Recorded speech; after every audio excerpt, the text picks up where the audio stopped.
Ey aziz yurtum, seni yad etip geldim o yana sana baş eğip.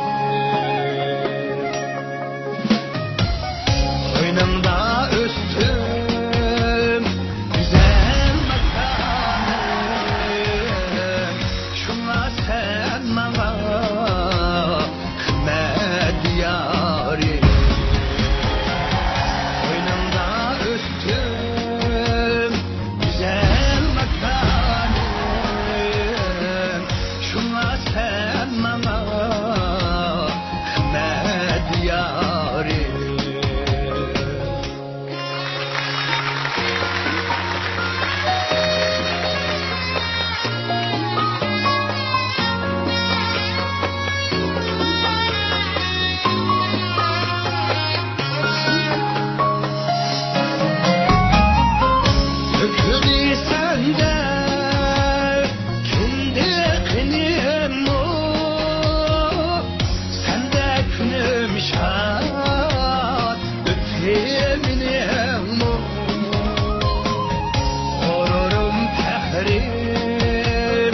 Aziz vatnim,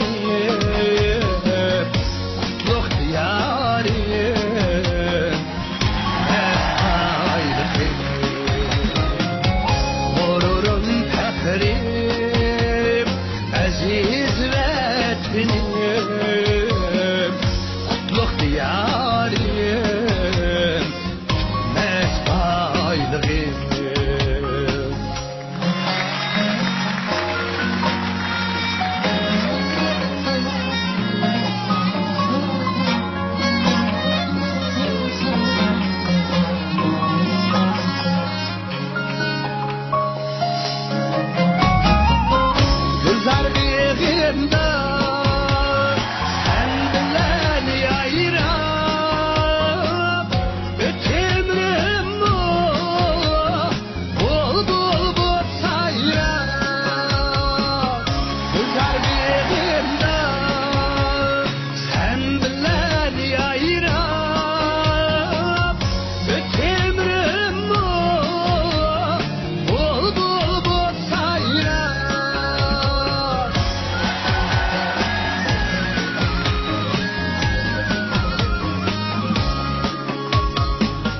Yaşaymen şuna seni kadirlep, bir ömür ötey seni medilep. Yaşaymen şuna seni kadirlep, bir ömür ötey seni medilep. Bir ömür ötey seni medilep. Ey aziz yurtum.